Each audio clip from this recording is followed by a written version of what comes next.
It's springtime where I live. It's still getting down to like 40s and 50s at night. But with spring comes new things.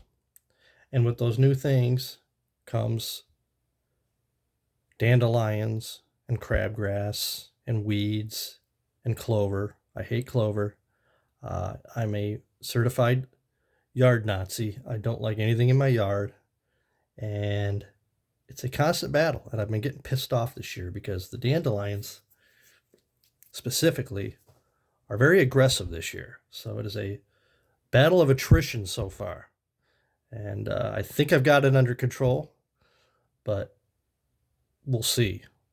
Every morning I wake up and I think I've won the battle, and I've realized that the war is going to be all year. So I don't know if any of you other guys are big time into your yards, but I'm one of those crazy guys. I don't know why. My dad wasn't that way. My brothers aren't that way, but I just can't stand to see any weeds in my yard. And my grass has to be green and luscious, no bald spots. It's just me, and whatever. If you can't fight it, join it, and I've just given into that. So that's a part of my life I have to deal with in the summer. So we're going to talk about another gun today, and that is another Ed Brown. The title will give it away. It's a Kobra carry. We kind of alluded to this gun in the last video, and I love the Kobra carry. I actually have two of them, one in 45 and one in 9.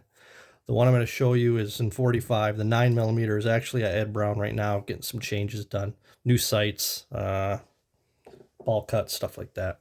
I traded into this 45. The 9mm was new. I don't shoot this 45 very much, but it is what it is. So I guess we'll just show you the gun. The big unveil, as I say. Here she is. Ed Brown, Kobra Carry 45. Gun is empty. This one's all stainless, obviously. Oh, the one that I sent in, I'm having done, refinished, all black. It's pretty much going to be blacked out.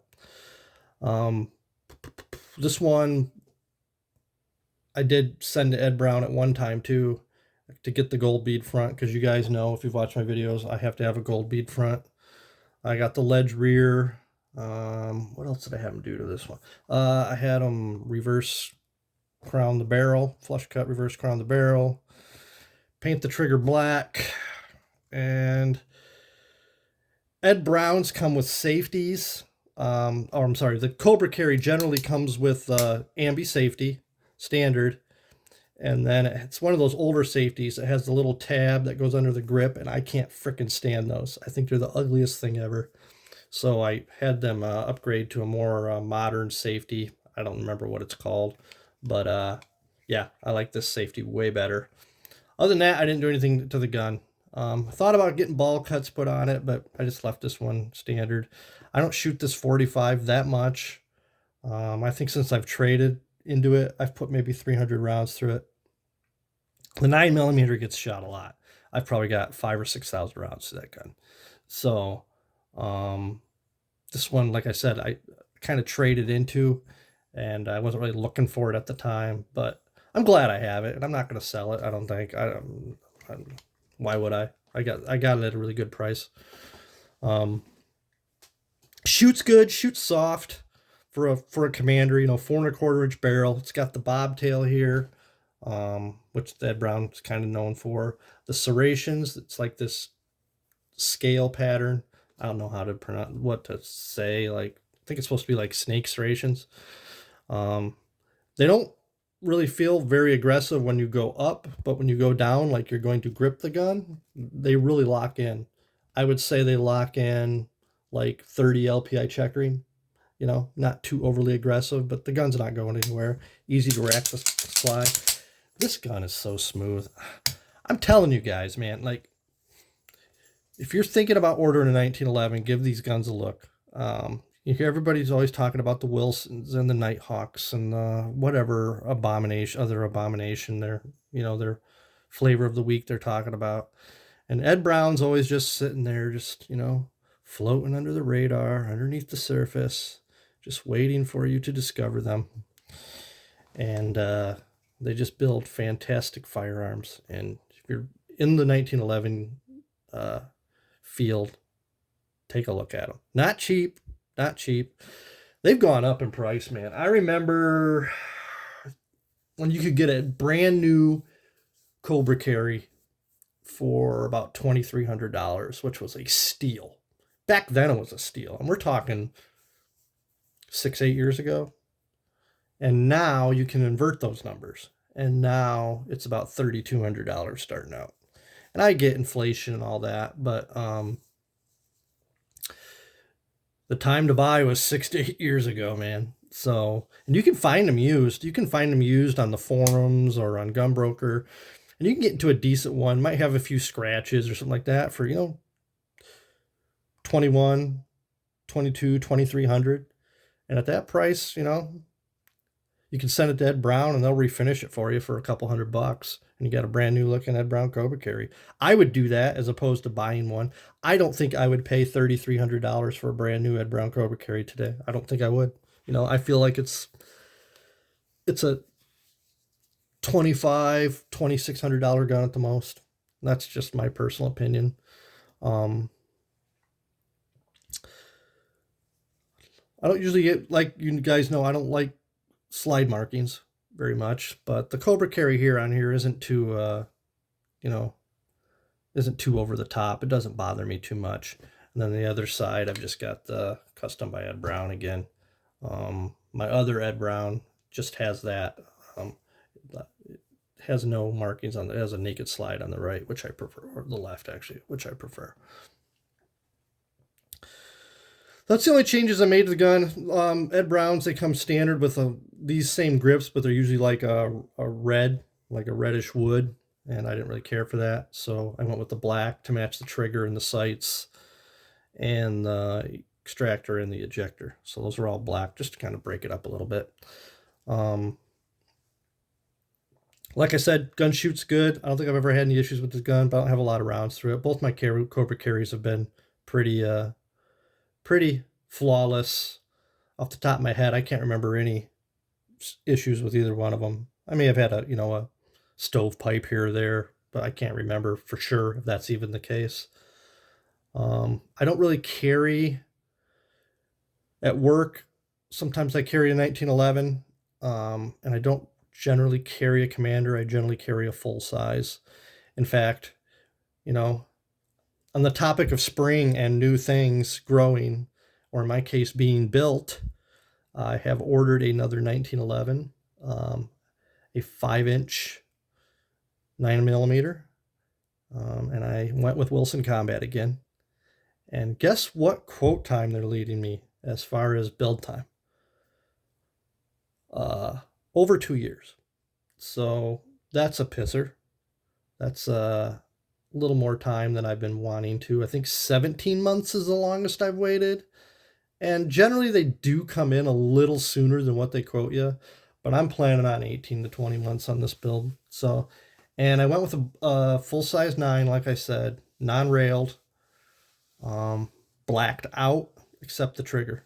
Everything's going to be black, including the barrel, bushing, everything, but the trigger's going to be just the, like on the Hackathorn Commander here, stainless. And then it's going to have all black grips, and I'm going to have the silver medallion. So I think it'll look pretty cool. And it's going to be modeled after the Vickers Elite. They don't sell the Vickers Elite anymore. And not liking a lot of markings. Larry Vickers had his logo on the grips and his logo on the back here. It said Vickers Elite here. And I don't get into all that. So I had them build me a exact model, a replica of the Vickers Elite with a couple changes, but without all the logos. So looking forward to that gun. They quoted me, I'll tell you the price, I don't care. It's about $4,300. So $4,400. So I put a deposit down, and I go through a guy that I order them through, and I have until it comes in to pay it off. So, I siphon a little money way here, a little money way there. And I don't have the money to pay for it, so I don't really care.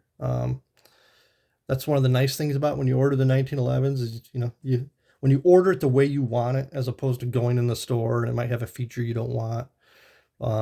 You get it the exact way you want it, and you got a couple of years to pay the damn thing off. If you can't pay that off in 2 years, then you shouldn't be ordering the gun.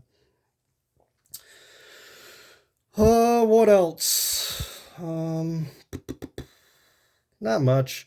Just a Kobra carry.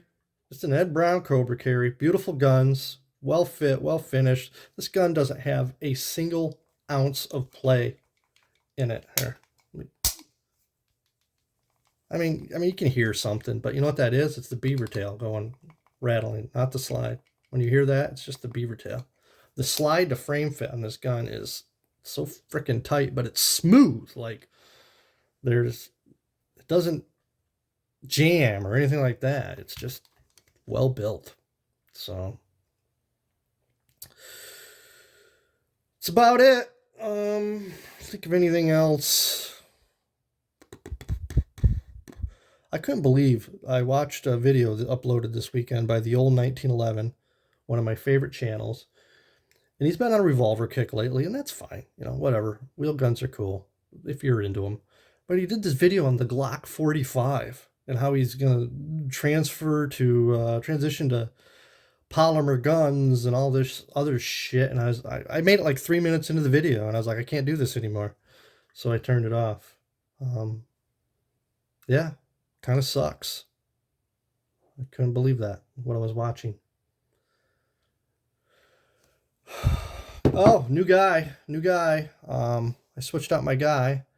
I'm sure none of you guys watching this video probably know who that is, but his name is Herbert Otto Gilles, and he was the most decorated soldier in World War II. He had what do you have? He got the Knight's Cross with oak leaf swords and diamonds, and he was Obergruppenführer of the Waffen-SS out of the Viking division. And the guy was a badass, just basically. And which is funny is because he kind of looks like an accountant, with the glasses and everything. But he was actually like a really skilled military tactician, and helped them get out of a lot of pinches being surrounded by the Russians. He helped try to invade Budapest, fought against the Russians a lot. He was at a thing called Hell's Gate, where the Germans were like outnumbered, and they were trying to retreat, and he helped them escape out of there. So he saved a bunch of guys' lives and stuff like that. So that's Herbert Otto Gilles, SS Obergruppenführer of the Viking SS. And he, at the end of the war, he marched all of his troops over to the U.S. because he didn't want to be captured by the Russians, and he turned himself over to the U.S. And the U.S. held on to him for like 2 years, I think, and then he was released, and he ended up being the owner of a bookstore, and I think he died in the late 60s. So, and he was a part of some group of former SS and German soldier guys that were trying to, like, I think, restart a new Reich. So the guy was a diehard. He believed in Adolf Hitler and the Reich, and he was true to it to the end. So that was Herbert Gilles. Anything else? I don't think so.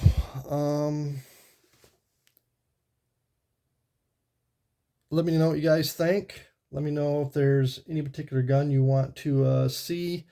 In the background here, I got my, oh shit, there goes a book, my HKUMP 45. This is an SBR that I had made. It's a Tommy built. And I think I'll do a video on that one maybe next. I got a couple cool SBRs.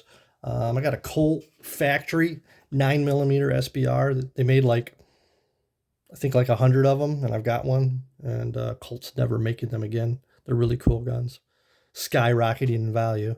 But this is a HK UMP 45 built off of USC. But yeah, I'll do a video on that one at some point. Love that gun. It's just so fun to shoot. It's like fishing with dynamite when you're shooting with a dot. And I got that shitty SIG on it right now, but